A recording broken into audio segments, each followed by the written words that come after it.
dedicated to engaging the public on matters of national and international significance. Each year, the Council offers some 24 programs and private events featuring international leaders, prominent policymakers, scholars, experts, journalists, commentators, you name it, who speak on the most significant issues of the day. Proceeds from our public programs support our most important work, that with middle and high school students. The Council directly reaches about 2,600 students a year with academic programs designed to develop leadership skills, as well as to increase knowledge of and engagement in global affairs. Our educational programs draw schools from across southeastern Pennsylvania, as well as northern Delaware and southern New Jersey. And as many of you know, we are the proud co-founder and co-sponsor of the William Bodine High School for International Affairs, the only school in the nation founded and dedicated to cultivating a global perspective and an understanding of international issues. It really is a remarkable place. And we just won the bronze medal, the U.S. News and World Report Survey. We're one of the top public high schools out of 500, but very good. Dana Devon heads our education program, and Amy Schlossberg is here, and Kayla. Raise your hands. Tonight, we welcome students from West Catholic High School, as well as Drexel and Temple Universities. Students, you want to just show us where you are? Great. But, most notably, we are pleased to have students from Ambassador Volker's alma mater, Hatboro Horsham High School. I hope they made it with the weather. Here they are. Terrific.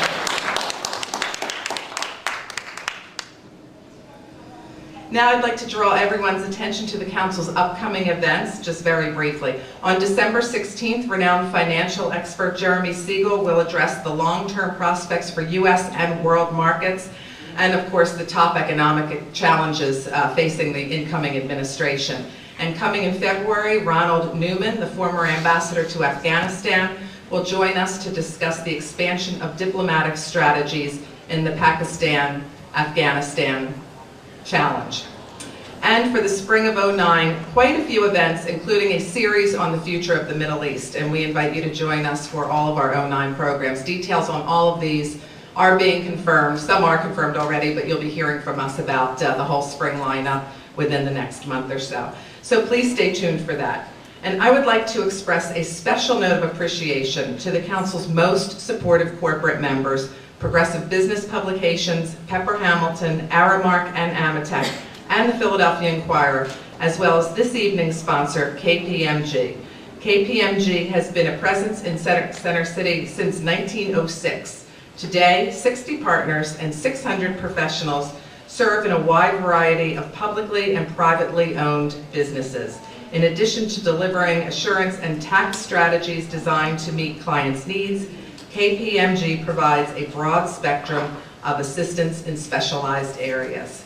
Introducing our guest of honor this evening is David Sochik, a partner in KPMG's Operation Risk Advisory practice. Mr. Sochik is also an accomplished author whose work with KPMG focuses on the pharmaceutical and life sciences industries. David?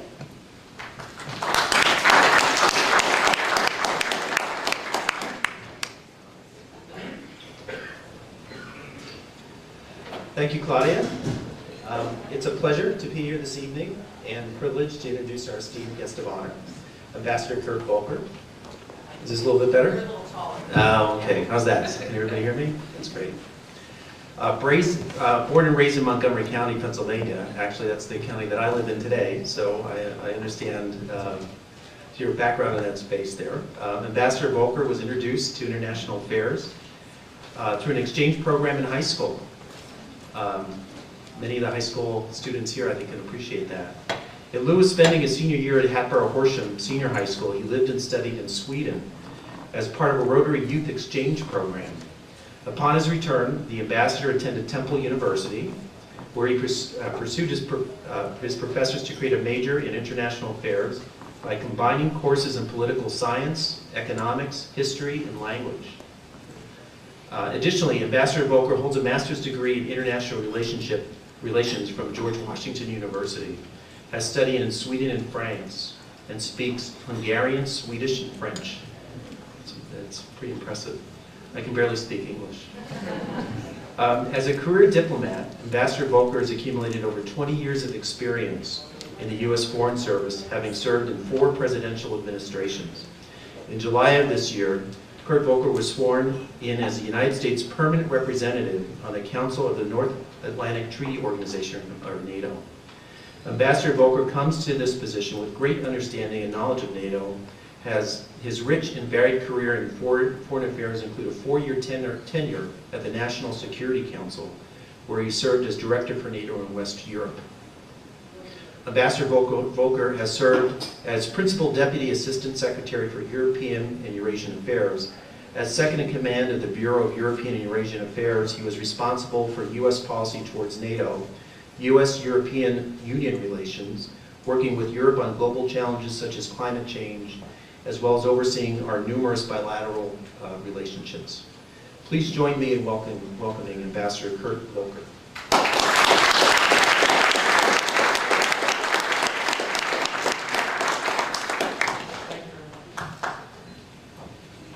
Well, thank you for that introduction.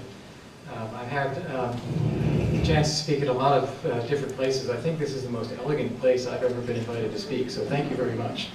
I also have to say, every time someone reads my biography for the introduction, I'm sitting there thinking I'm more and more exhausted. And then I realize, oh, it's about me. Well, that's not so bad. I did that. But it sounds a lot worse than it was getting through all of that. And yes, I'm from the area here, and so I want to thank the World Affairs Council and thank you for being here. I was here about a year ago, a little bit more than a year ago, and before that I'd not been back to the Philadelphia area for probably about 15 years, 17 years, something like that, because most of my family had moved away.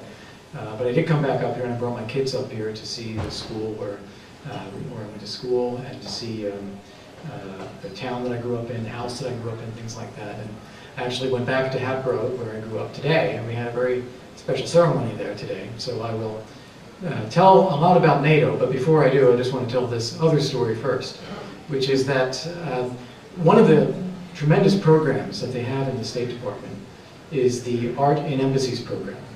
And what it is an opportunity for American artists to have their work showcased in the embassies or the residences of our ambassadors abroad.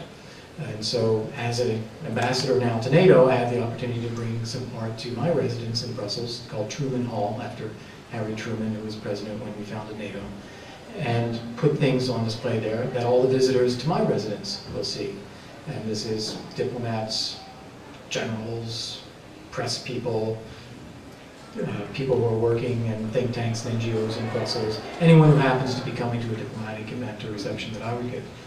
And so I thought that at a time when Europe is looking at the United States, they've seen our election process, they're very excited about a time of change in our administration, we need to harness this energy and put it to good work.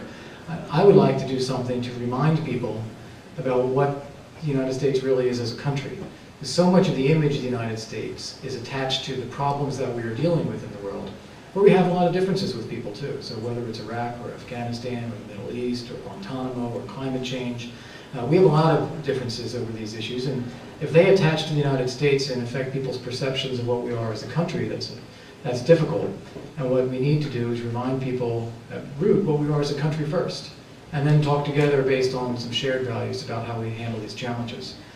So I went to my hometown today to say thank you and to accept the loan of a quilt that the women of my hometown put together 32 years ago for the bicentennial.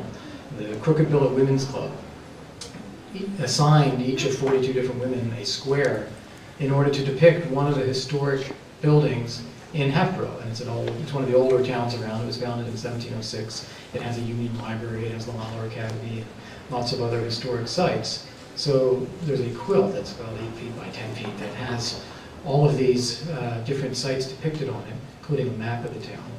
In order to borrow this map, I had to write to the mayor and to the borough council, and they voted, and they said it was okay. And so I went there today, and we had a little ceremony to commemorate that I'm borrowing this. I brought in return a display of NATO history, because the 60th anniversary is next year. 60th anniversary summit will be next year. And it was a really touching thing for me, but I think it will be very powerful when it's on display in Brussels, because I can't think of anything better to showcase the small town origins of so much of America and the kind of people that live there, and to have conversations about, well, what's this building, and who are the people who made this quilt, and why did they do this? And it should, I think, open up a whole perspective on the U.S. And then I plan to have this be part of a larger exhibit of art, because what I want people to remember as well is that America, if anything, isn't what they think it is, no matter what that is. Because America really is a reflection of the rest of the world, where we have just about everything from the rest of the world represented here and reflected back. So I have a Lebanese-American artist who painted a fantastic picture of the Washington Monument, bright red, blue, and white colors with flags in front. There's a Greek-American artist who did a reproduction of Andrew Warhol, but in a very different style. There's a Syrian-American artist. There's an artist from California who lived across the street from my wife when she was growing up.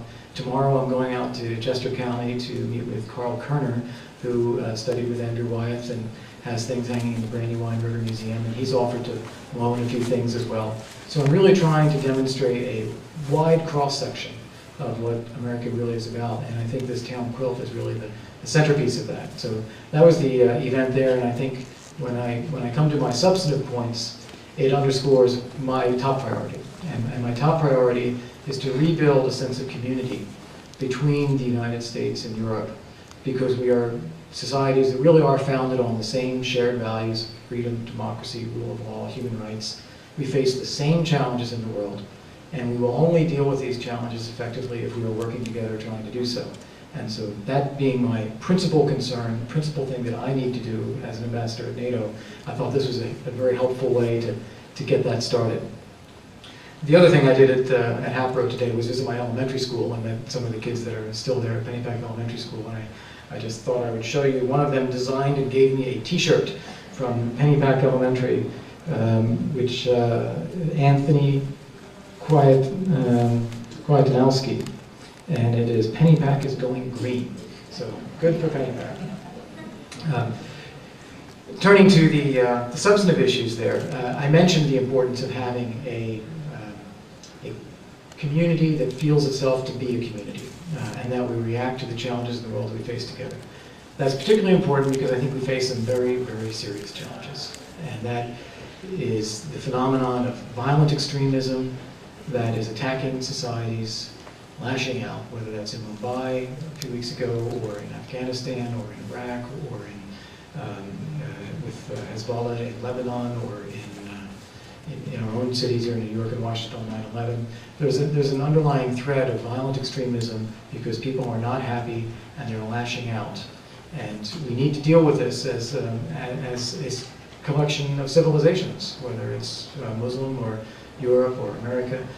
This kind of violence is not acceptable, and we have to work together to turn around this phenomenon. We have a Russia that has started ratcheting back on democracy and acting much more aggressively in its own neighborhood. And that's something I think we have to be a little bit concerned about. We shouldn't look at it from a backwards perspective, like we're going backwards to a Cold War. We're not, and we shouldn't. But we also have to be realistic about what does this mean for us today, and how do we tackle this. There's a phenomenon of proliferation of weapons of mass destruction. There are cyber attacks that can affect a country's economy, such as we saw in Estonia, which is a NATO ally. There's the issue of energy security. There's climate change. There's a whole range of very, very serious challenges that I think our nations, our transatlantic alliance, have to deal with. It won't always be that NATO is the instrument that's going to be best suited to dealing with these, but it is the place where we all meet together. And that's the place we ought to be using, I think, to talk at a strategic level about these problems. I mentioned also that NATO is turning 60 next year. And that, I think, will be an important event because it is an opportunity, again, to re-emphasize a sense of community and to recommit ourselves to working together to tackle these challenges. So we need to use the fact of our new president's first meeting with his NATO allies, the 60th anniversary of NATO, the fact that France is likely to reintegrate fully into NATO, all of these as a catalyst to try to do better in tackling these challenges that are before us. NATO has already changed a lot, and I probably should mention that before launching into the new challenges. You know, I first went there in 1989, before the Berlin Wall came down. There were 16 members of NATO at the time. NATO had never conducted a military operation. It had done exercises and planning, but it never conducted a military operation. It had no partners, very tense relationship with the Soviet Union, the Warsaw Pact. And it is less than 20 years since that first time I set foot inside NATO headquarters. And NATO now has 26 members. 2 more are joining next year, Albania and Croatia, to make it 28. It has partnerships with countries across Europe and Eurasia, probably about 20 countries across Europe and Eurasia, including Central Asia. It has partnerships with the countries in the Mediterranean, the Middle East, so 6 Arab countries and Israel. It has partnerships with countries in the Persian Gulf, something called the Istanbul Initiative, which has 4 of the Persian Gulf states in partnership with NATO. And then also countries from far across the globe, like Australia, Japan, Korea, that are working together with NATO in places like Afghanistan. So we've reached out considerably to work with a lot of other countries. And NATO has launched operations to tackle problems because our leaders have felt it necessary to tackle these problems. First in Bosnia, then in Kosovo, then briefly in Macedonia. NATO's leading the operation in Afghanistan. It's training senior levels of the Iraqi military and defense leadership. It's conducting a naval operation in the Mediterranean to deter use of naval vessels for terrorist purposes. It's now conducting a naval operation off of Somalia to escort vessels of the World Food Program to get them to their ports so they can distribute humanitarian aid in Africa. It has helped deliver humanitarian aid in Pakistan after the major earthquake there a few years ago. It helped deliver humanitarian aid to the US Gulf Coast after Hurricane Katrina. It helped transport soldiers of the African Union to get to Darfur. So those are the sorts of things that NATO is doing today compared to the NATO that we knew during the Cold War. So it has changed a lot already. But I think there is still a lot left that we have to do.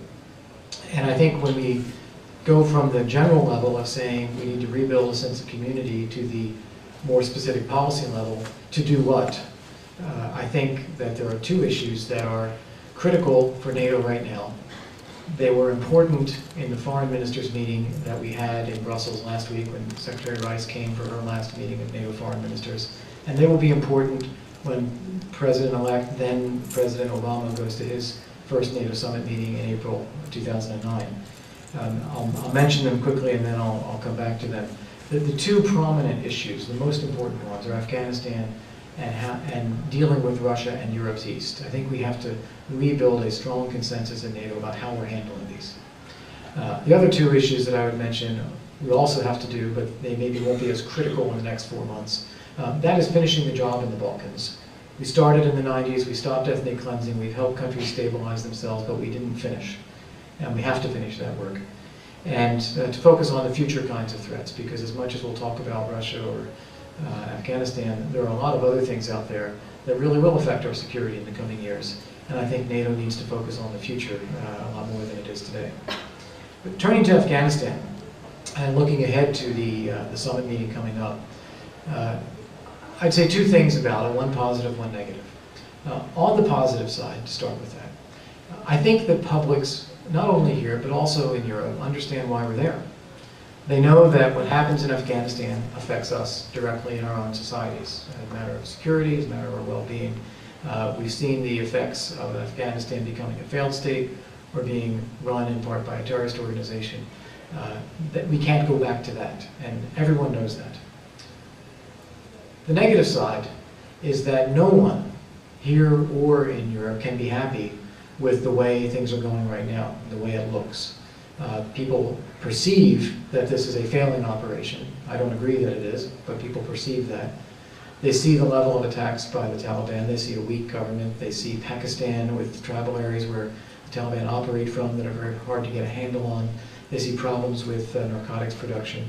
And they are therefore very concerned about investing more in solving these problems unless something changes. What's going to change to make this more believable? That's the question that I think we get from publics. Now, having given the positive and the negative there, I think that we have room to go forward. I do think that we can do better. I know that the incoming administration has made clear its intentions to contribute significantly more to the effort in Afghanistan. And that's both a significant increase in troops, but also an increase in civilian reconstruction and development and help with governance.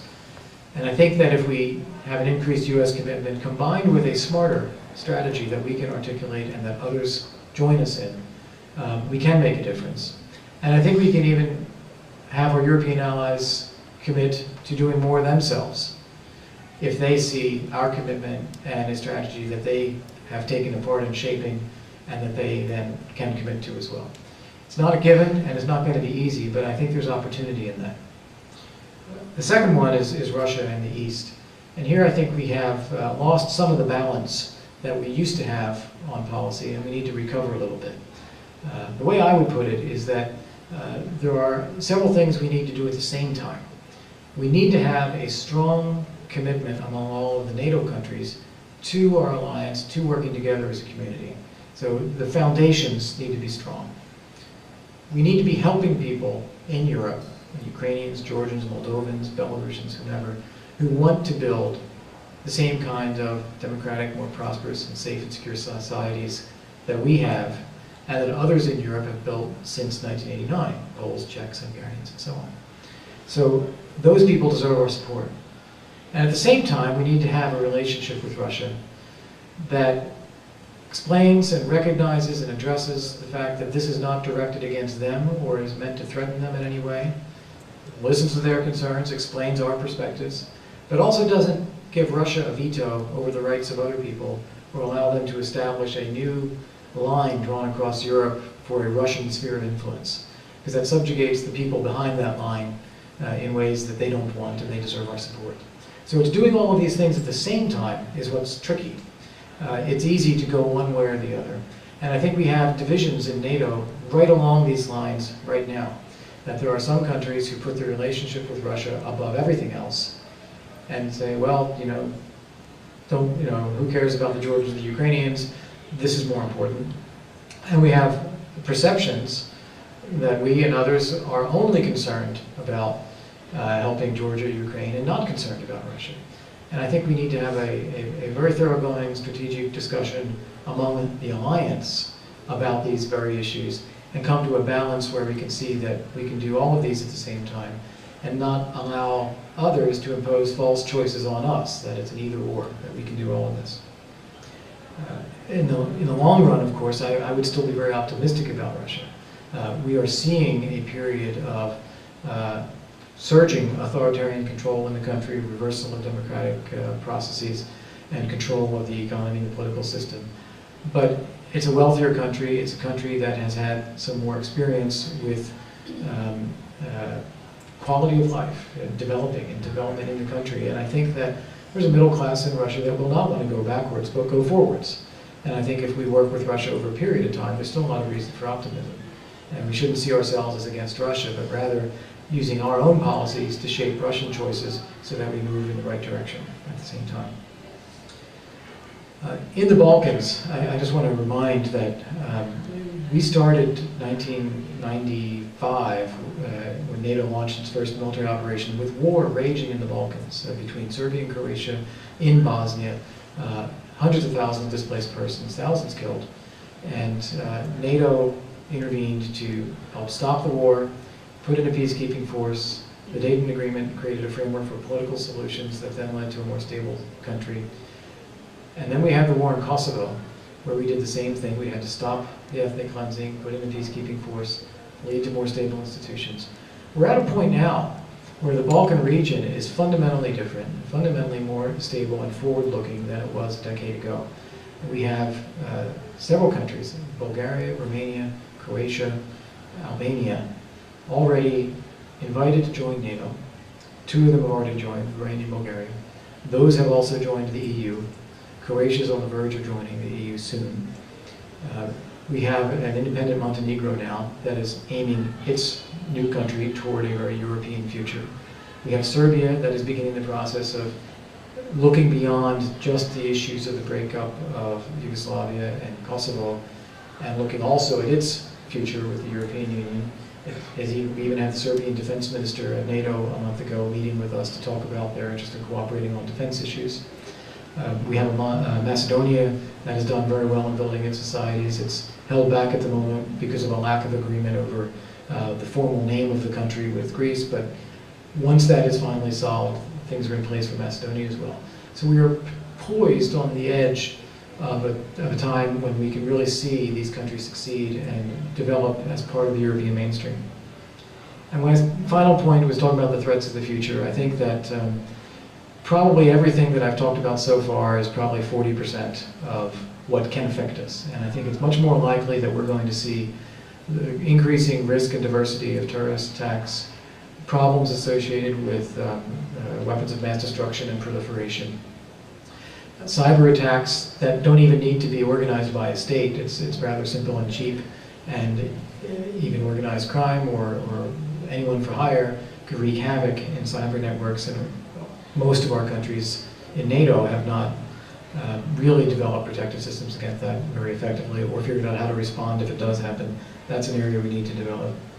And what happens to an ally if its energy supply is shut off? That's something we haven't thought our way through either, and something that I think is a risk, so we need to be prepared for that. Another example, the non-state actor phenomenon is piracy, where we are, both as NATO and as the European Union, we are looking at ways in which we can use our naval forces to re-secure shipping off the coast of Somalia. So the 200-year-ago problem back again that we're now struggling again to deal with. So those are what I see as the tasks ahead. The principal ones of the summit being Afghanistan and Russia, but all of them being important for the next several years. In conclusion, I mentioned it's the 60th anniversary summit of NATO coming up. When a person turns 60, the question usually comes up, well, should you retire? And let me just make my case that now is not the time to retire NATO. I think that we have a values-based organization where everyone in it believes in the same core values. That is important. We face real security challenges today to this community that's based on these shared values, and this is the forum where we meet to deal with these challenges. US and European security are still linked. We can't afford to see European security challenged, and they can't afford to see our security at risk. So we see ourselves as a community. They're still linked, so we have to act together. And again, NATO is the place where we do that. I think people in Afghanistan are counting on us to stick with the commitment that we started. I think people in Europe's East, including Georgians, Ukrainians, are counting on us to stick with that as well. And NATO has been tasked or been called on by our leaders to take on a lot of other challenges that have been important to them, whether it's in Darfur or Somalia or Kosovo continuing. So NATO is still a tool that people turn to. So for all those reasons, I think it is critically important that we make the effort now as we go through a period of transition and some enthusiasm among our allies for re-engaging the United States, to take that energy and try to invest it in making a strong and effective alliance for the future. So I will pause my remarks there. Thank you very much for having me here, and I'd be delighted to address questions. We have a standing mic, if you wouldn't mind using the mic so everyone can hear you. And just a reminder, we invite your questions. If you wouldn't mind, no speeches. Thank you. Yeah, I promise no speech on this one. Just real quick, I was curious, you were talking about how we can support Russia, but also support our people in the Eastern European countries. I guess my question is how? Because, at least as far as I see it, it seems like every time we try to support the Eastern European countries, we sort of inspire Russia to go sign alliances with Venezuela or take tours of the Panama Canal and that kind of thing. So I was just curious for your thoughts on that.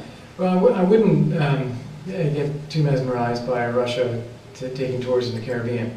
I think that they do not have the capacity, military capacity of the Soviet Union. They don't have the intentions of the Soviet Union. And I don't think they're really looking to recreate that kind of dynamic. I think they're just trying to flex their muscle a little bit and show that we ought to be taking them into account. And in terms of the Caribbean or elsewhere, countries ought to be able to make their own choices. That's our point, that countries ought to be able to decide their course, their future, their relationships. And the most successful model is ones where countries build democratic foundations in their society and build more transparent, prosperous economies. It is, in my mind, I look at Europe maybe differently than some Europeans, because I look at the Georgians and the Ukrainians and think they have the same rights as anybody else in Europe. Why should the Czechs be able to have a democracy and prosperity and be part of a defensive alliance to be secure, and not the Georgians if that's what they want? So I very much stand on the side of they ought to be able to make their own choices. What we have to recognize is that Russia has a different perspective on this, and we need to be clear that this is not directed against Russia, it is not meant to threaten Russia, and we want to work together with Russia. The Russia that we have right now is rejecting those kinds of overtures, but I think that's the right position for us to be in, is to be reaching out to try to work with them. I also think that Russia, in some ways, it pushes back until it's obvious that it doesn't work. And I think that's an important thing too, is to show a little firmness and say, we're not going to be provocative, we're not going to rush into things, we're going to insist on standards and performance. And with Georgia, for example, they have a long way to go. They are not ready for NATO membership. They have a lot of reforms to do across their political and economic and defense establishment. There's no hurry here. But we should also be working with them to help them through those reforms. And I'll give you the example of the Baltic states, where in the 90s it was very controversial to talk about the Baltic states ever becoming members of NATO and the EU. And what turned that discussion around was not our persuasiveness. It was the Baltic states themselves building their societies so that people had confidence in them. And as democracies, as market economies, as neighbors of Russia that were working well or trying to work well with Russia, it diminished tensions and it did not create kind of a conflictual relationship with Russia as we see now in Georgia. So I think we have a long way to go, but I also think that we should not be giving up on one or the other, but we're trying to do the right thing in helping the people in Europe's East and keeping that dialogue with Russia open at the same time. Yes. It took a long time to make a commitment to end as best possible ethnic cleansing in Bosnia and so forth. And it's obviously going to take a very long time before we make further commitments, perhaps based on that experience, I don't know. But NATO does have limited resources, and coming to an agreement on how to employ those resources and whether to do so in a timely manner will make a difference. It seems to me to be a key issue. That what are you finding now that the administration has changed or changing? Are you finding more willingness to at least speak of these things in a serious way? Yes and no. I think that before we got into the war in Georgia, before it was clear what was happening in our election, before all of that, we could already see very low defense spending in Europe, a lack of willingness to give the resources to produce the capacities that were needed for the future. Very difficult to generate forces for the effort in Afghanistan. Easier for things like Kosovo, easier for Lebanon. But for things that were further away from Europe and maybe more challenging, much less willingness to do that. And that's where we were. Since then, we've had the financial crisis. And I think people are not yet even fully cognizant of how much this will affect their economies, how it will affect their state budgets, and what they're able to do in the future. That said, capacity is fundamentally a function of decision. So we have made decisions over a number of years to keep our defense budgets at a certain level. We have a lot of capacity, not infinite, but a lot of capacity. And European nations have mostly decided to lower their defense budgets considerably, and they have much less capacity. That can turn around. I think critical to turning around is my main point here. If they feel that we are part of the community and they recognize the challenges that we're dealing with as common challenges, the chances of getting that investment level up are greater than if we just stay where we are and wag our finger. That's not going to make a difference. One more thought on your question. Specifically concerning Afghanistan, I detect in Europe a lot of people watching the incoming administration, listening to the commitment that the President-elect has made to increasing our resources there, seeing evidence of this, for instance, in keeping Secretary Gates in place, and they are starting to look at their own commitments as well and saying, what more could we do? I'm not sure they're thinking big enough and creative enough for us at this point, but I think that's a conversation we'll be having in the new year. Thank you. Though the countries in Central Asia have secured their independence and everything, do you think that they're still vulnerable to Russia's, their influence? And do you think that what's going on in Georgia is going to happen there? And also, do you think that any of those countries have progressed enough to become part of NATO? Right. In Central Asia, I think they have not gone very far on reform in most countries. You can say that there was a mini period or maybe some possibility of democracy in Kyrgyzstan that didn't work out. You've seen an authoritarian reforming Kazakhstan. And apart from those two, it gets bleaker. They're certainly not ready for NATO membership. And it's unclear how they will develop. I think ultimately the long term is that there's only really one successful model in terms of democratic societies, market economies, and globalization. Even that model, though, people are questioning today because of the financial crisis, although I think in the long term that's what will be the most resilient also. So that is still a long ways off in terms of the development of those countries, but I think it'll move the right way over time. Russia, yes and no. Russia has influence, it has relationships, it has interests. They have common interests with some of these countries, and they also have some diverging interests and some not so good relationships from the past. And I'll just give you the example of when Russia broke off Abkhazia and South Ossetia and recognized them as independent states, breaking them off of Georgia. They went to their neighbors, the former Soviet Union countries that are now independent, and said, won't you recognize them too? And nobody did. And they didn't do it, I think, for a lot of reasons. One of them is they could see it playing out in their own neighborhood. Well, if Russia's willing to do this in Georgia, where else are they willing to do it? So we don't want to provide any encouragement. They also saw that the rest of the world was vehemently against this. And so they didn't want to be signing up to be against the rest of the world. So there are some very, very different things going on in Central Asia with respect to Russia. So while there are relationships and influence, and particularly the under-the-table kinds, I also don't think it's a very depressing picture. I think these countries have a strong sense of their own identity and interests as well. Thank you very much. Yeah, I guess I'm kind of on the same subject about Russia. I guess at a sort of basic level, I can see, if I needed to justify to Russia why they wouldn't be worried about NATO or the EU. The EU is, in my mind, more of an economic entity, and and there's evidence that there's global trade, and so there's no reason why a strong EU isn't good for Russia, and vice versa. But NATO, at least in my mind, was really formed in a Cold War era where we got the West and the Russian bloc, and if I think of it as two teams in a schoolyard, we've been pulling from their team, and they're almost standing alone as everybody's joining the NATO team. So I guess I'd be hard-pressed to explain why Russia wouldn't feel extremely threatened by more folks wanting to join up with the NATO alliance.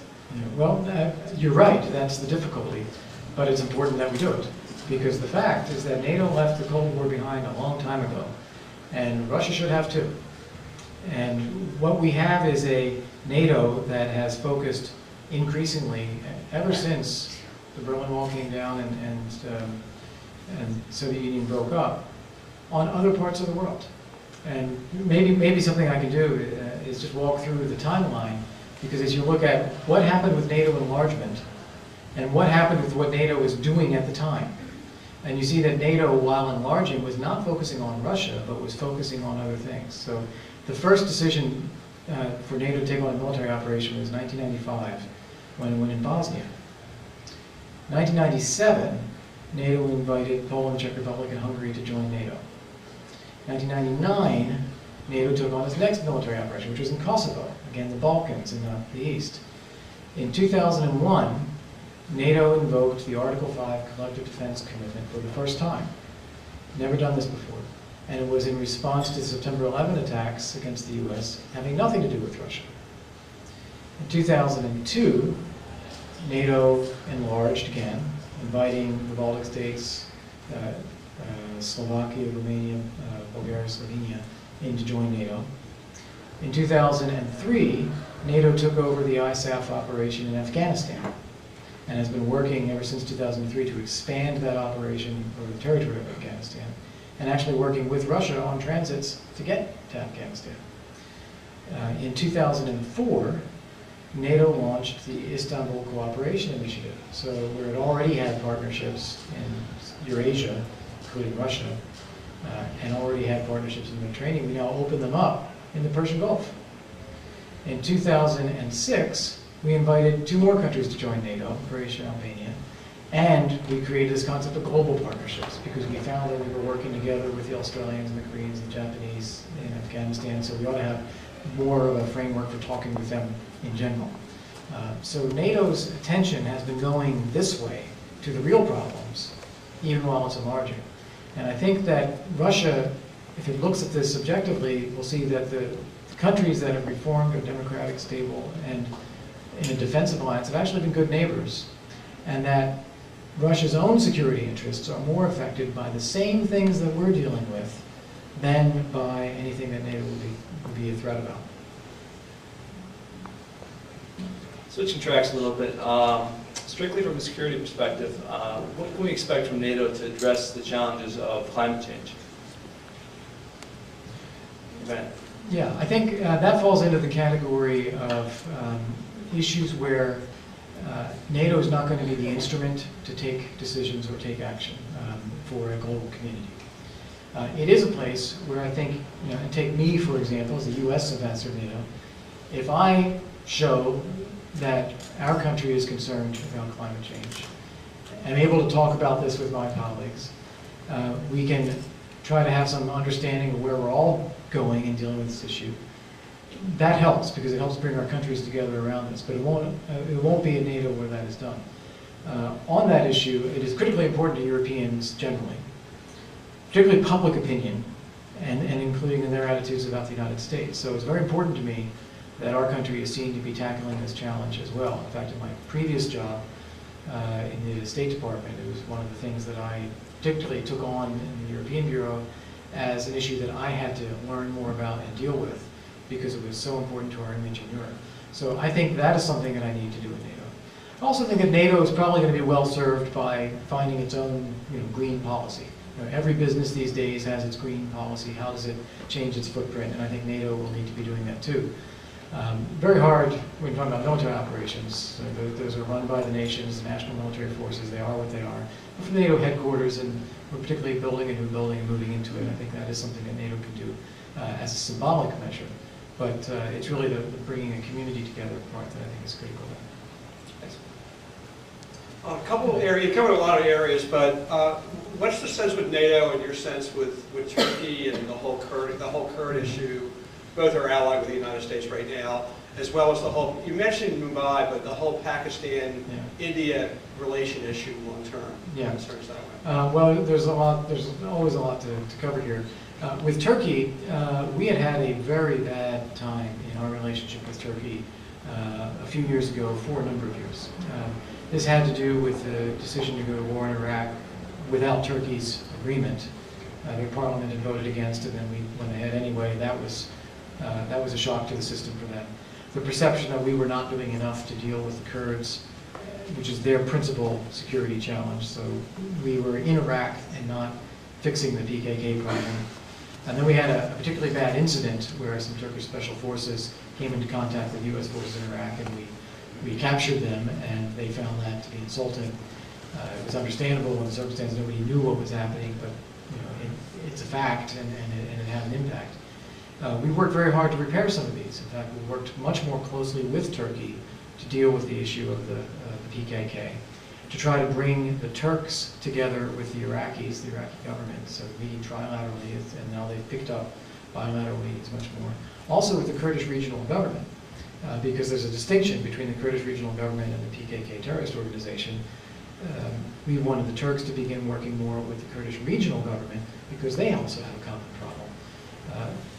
It is better. Our popularity in Turkey has gone up somewhat, although I can't brag about it because it's still below 20%, but it's better than it was. And certainly working with Turkey professionally, we have a lot more understanding about what we're doing, and so this has been very helpful. When it comes to Pakistan and India and Afghanistan and the United States and the attacks in Mumbai, the way I would start talking about this is that I think the attacks in Mumbai, more than anything else, show that we all have the same problem. Now, we may not be unified in how we're dealing with it. We're fighting in Afghanistan against one part of it. We're trying to help the Pakistani government and the military, and we're also taking some direct action against militants where we have an opportunity in the tribal areas. Pakistan has taken some steps against them, but there are limits to how far it's willing to go, it seems. And now India is demanding more action from Pakistan as well. I hope that through good efforts on all of our parts, we can use this as a way to pull together our efforts against a common challenge, rather than blaming each other for allowing this challenge to have grown. It's early to say how this will shake out. The tensions and the concern levels in India are extraordinary, as you would imagine, after attacks like that. And the Pakistanis have taken some action. In fact, they arrested some people just in the last couple of days. But we need to see how far that goes and what further steps Pakistan is willing to take. And we're going to need a coordinated approach between Pakistan and Afghanistan on this border between them, because that is probably the biggest liability that we have in Afghanistan, is the ability of the Taliban to work both sides of the border. Thank you. Thank you. Which sort of situations do you believe that NATO force should be required, and what limits are on that military force?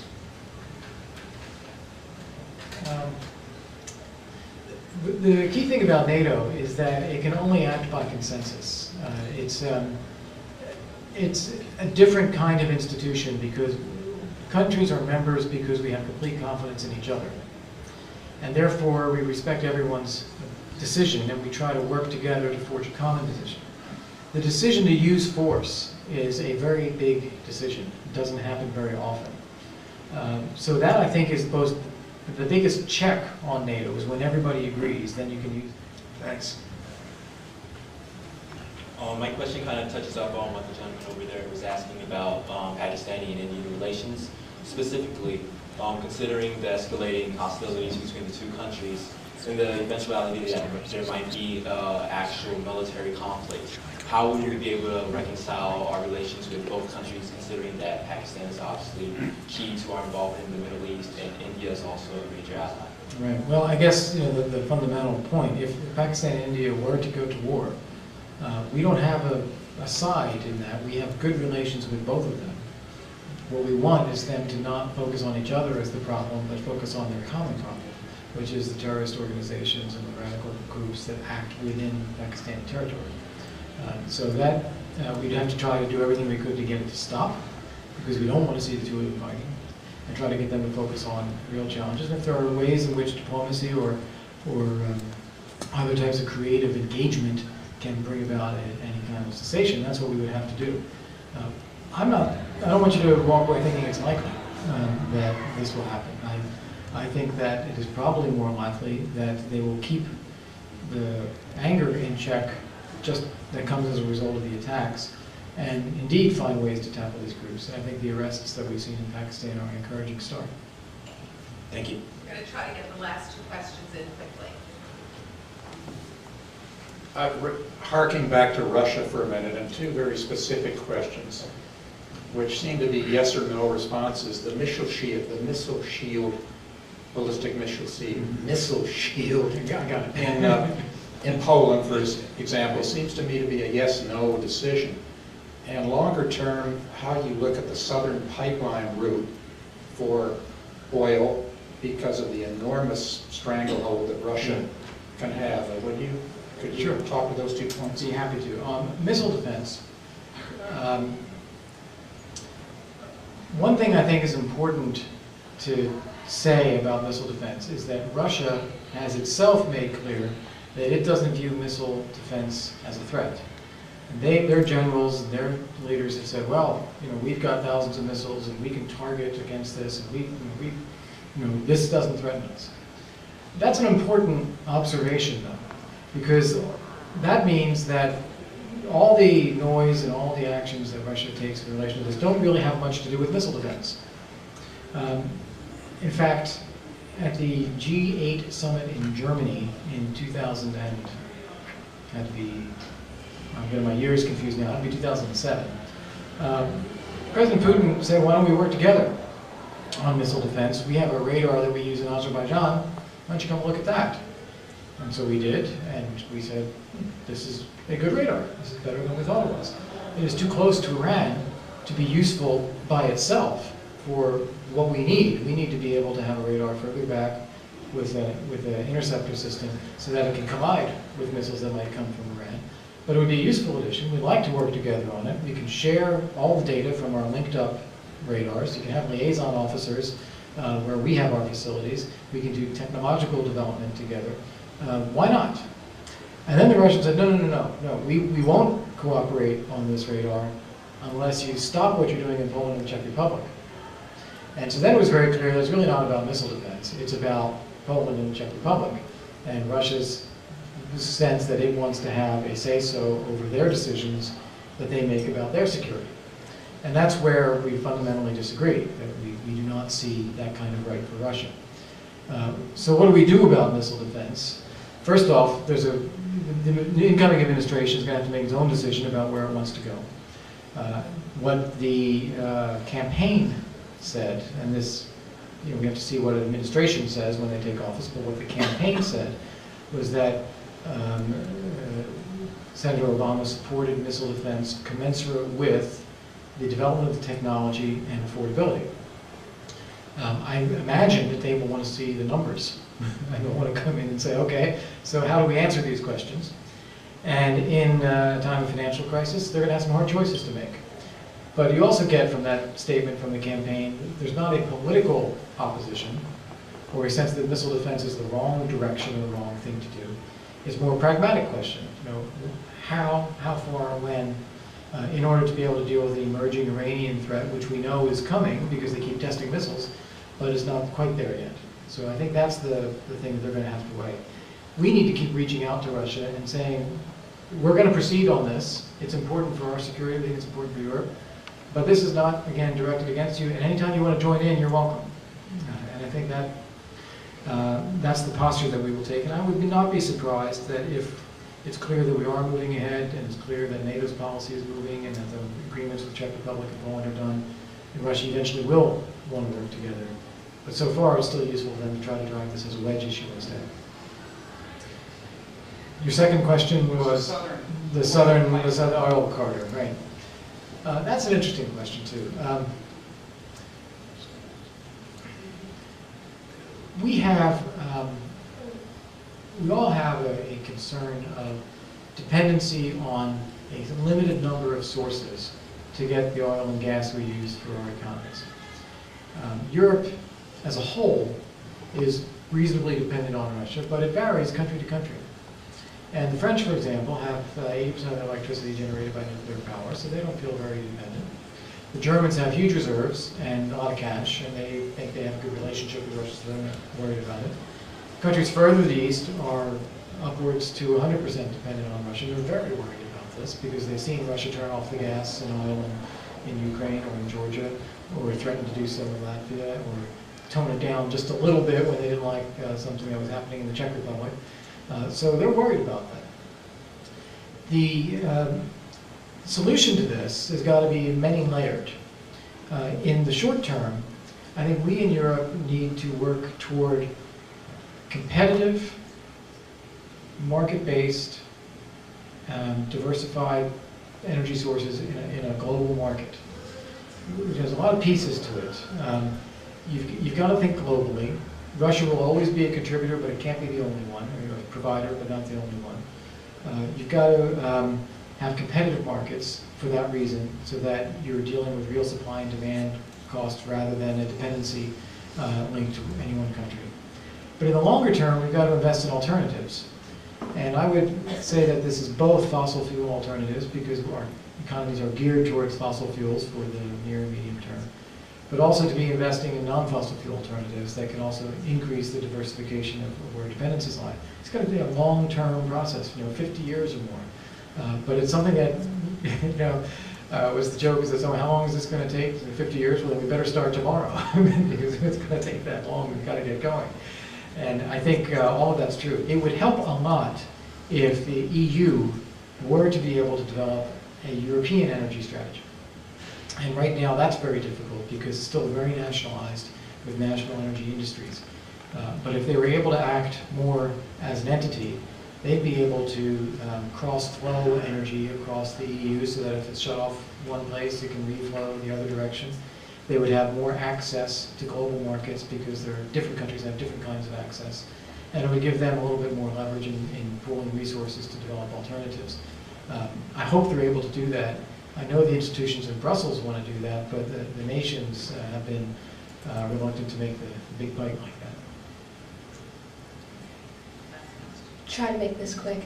I want to harken back to a point that you touched upon earlier, is how UN and NATO work together. Could you elaborate a little bit more on what you do to appear unified on issues? It's like you were talking about COSFO a little bit earlier. Could you elaborate on that a bit? Sure. The example I gave was that I didn't want to see a limitation placed on NATO that it could only act if there were a UN Security Council resolution. The fact, however, is that NATO has acted under a UN Security Council resolution almost all the time. So, for example, in Afghanistan, the ISAF mission falls under a UN Security Council mandate. The same is in Kosovo, 1244. The same had been the case in Iraq, and now they're negotiating a direct exchange of letters with Iraq to continue the training mission there once the Security Council resolution expires. So the UN has been a framework for countries to define an issue and to seek help for solutions. And in many cases, the UN has then turned to NATO to execute those decisions and say, can you help us do this? Can you run peacekeeping force in Afghanistan or in Kosovo? Or can you, there was a letter from the Secretary General of the UN, Secretary General of NATO just in October, saying the escorts for the World Food Program ships expire in the end of October. Can you provide a naval escort to these World Food Program vessels so they can get where they're going? And so NATO looked at it and said, yes, we can. And so we did do that. So there's a close relationship between the UN providing a political decision and mandate and NATO being able to execute. Just like energy, I don't want it to be a dependency, but it is a symbiotic relationship, a very productive one. And in fact, we actually, for the first time, signed a general agreement with the UN this fall. Secretary General of NATO, de Hopskeffer, went to New York, met with Secretary General of the UN, Ban Ki-moon, and they signed a framework agreement for NATO-UN cooperation. So I think this relationship is on sound footing and is going to grow. But it's very much a mutual interest in the political authority of the UN and NATO's ability to deliver. Thank you. Thank you very much. I'm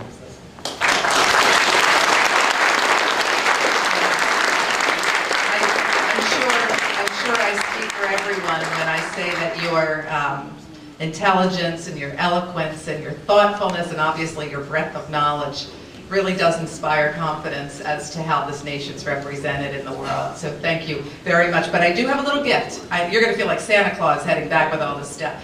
Let me see if I can remember the background on this. In 1755, an artist named John Birch made a series of color plate engravings, which are now known as masterpiece engravings, copies of which are in this book. And during the course of recent history, a longtime supporter of the World Affairs Council, Robert Teitelman, went back and photographed those same landmarks that are the source of these engravings. So we are presenting Birch's views, and we thank you for visiting us to share your views. Thank you so much.